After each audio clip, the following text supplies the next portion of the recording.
दोस्तों महीना बदल गया है और मौसम बदल रहा है, यानी कि फरवरी आ गई है और फरवरी के महीने में हमें अपने गन्ने की फसल में ऐसे कौन कौन से प्रमुख कार्य करने चाहिए जिससे हमारे गन्ने की पैदावार बढ़े, यानी कि हमें बम्पर पैदावार मिलकर ज़्यादा मुनाफा मिले।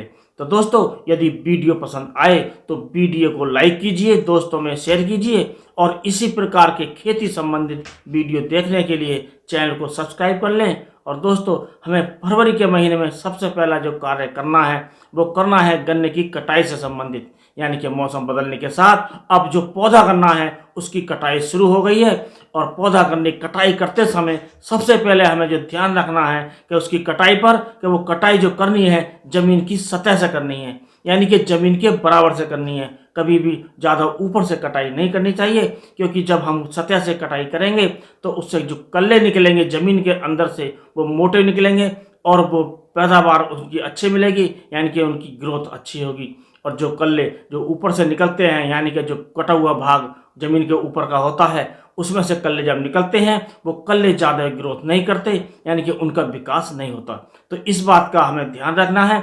और दोस्तों दूसरी बात यह है, जब हम अपने गन्ने की जो बुवाई कर चुके हैं अक्टूबर के महीने में या सितंबर के लास्ट में, उसका हमें बराबर ध्यान रखना है। यदि उसमें कोई सह फसलें ली गई है, जैसे उसमें कोई आलू खड़ा है या उसमें सरसों खड़ी है, तो यदि हार्वेस्टिंग का समय हो गया है, यानी कि हमारी फसल पक गई है, तो हमें हार्वेस्टिंग कर लेनी चाहिए समय से और उसे मंडी पहुंचाना चाहिए या उसका भंडारण करना चाहिए। और दोस्तों उसकी निराई गुड़ाई करके और जुताई करके उसमें जो भी आवश्यकता हो, जिस प्रकार के पोषक तत्व या फर्टिलाइजर्स या माइक्रोन्यूट्रिएंट्स, उसकी पूर्ति करनी चाहिए। और दोस्तों इसके बाद यदि उसमें हमारे जो गन्ना है अक्टूबर का, उसमें कोई दूसरी क्रॉप नहीं है, सिंगल खड़ा है, तो उसमें खरपतवार हो जाते हैं, उनका ध्यान रखना चाहिए और उन्हें निराई गुड़ाई जुताई से निकालना चाहिए। यदि हम इसमें कोई खरपतवार नाशक प्रयोग करना चाहते हैं तो उसका भी प्रयोग कर सकते हैं और इन खरपतवारों से छुटकारा पा सकते हैं। इसके लिए चैनल पर वीडियो है, उस पर जाकर आप विस्तृत जानकारी कर लें। और दोस्तों जब हम अब फरवरी में महीने में हमारे किसानगण हमारे जो बसंतकालीन गन्ना बोएंगे तो उसकी तैयारी अभी से करनी चाहिए कि हमें कहाँ से बीज लेना है, कौन सा बीज बोना है, कौन कौन से फर्टिलाइजर्स प्रयोग करने हैं। तो बीज की वैरायटी संबंधित वीडियो चैनल पर हैं, उन्हें देख सकते हैं। और दोस्तों फर्टिलाइजर कौन सा प्रयोग करना है, किस मात्रा में करना है, उससे संबंधित वीडियो चैनल पर हैं और उसे देखकर आप इसकी जानकारी करके अपनी तैयारी पहले से ही कर लें। और बीज का इस बात का ध्यान रखें कि बीज ऐसा हो जो रोग रहित हो, यानी कि पिछले वर्ष जब जो गन्ना खड़ा है उसमें कोई बीमारी नहीं आई हो।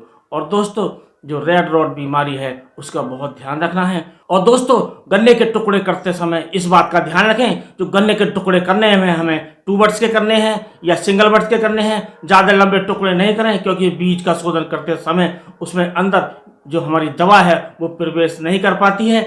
और दोस्तों यदि हमारे किसान भाई जो गेहूं काट कर गन्ना बोते हैं वो इस बात का ध्यान रखें, जो क्योंकि उस समय गन्ना लेट है आता है, तो आप नर्सरी तैयार कर लें। यदि आपको अप्रैल के शुरू में नर्सरी यानी कि लगानी है, गेहूं कट जाता है आपका, तो आप 15 फरवरी से आप नर्सरी डाल दें। वो आप थैली में भी लगा सकते हैं, ट्रे में भी लगा सकते हैं और बेड्स पर भी लगा सकते हैं। और दोस्तों यदि आप बाद में गन्ना बोते हैं, यानी कि आपका गेहूं थोड़ा लेट करता है, तब आप उसी के अनुसार यानी कि 45 दिन पहले आप नर्सरी बो दें, जिससे आपकी नर्सरी तैयार होने पर आप उसमें गन्ने की रोपाई कर सकें।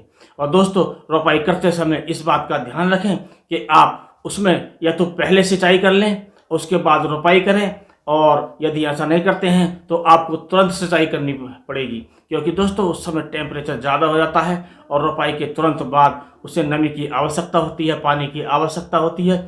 इस बात का ध्यान रखें। और दोस्तों इस प्रकार आप अपने गन्ने का समय से ध्यान रखेंगे तो आपको गन्ने का जो उत्पादन मिलेगा वो बम्पर मिलेगा और मुनाफा ज़्यादा मिलेगा। तो दोस्तों आज के वीडियो में बस इतना ही। अगले वीडियो में कोई नया टॉपिक लेकर फिर मिलेंगे, तब तक के लिए नमस्कार।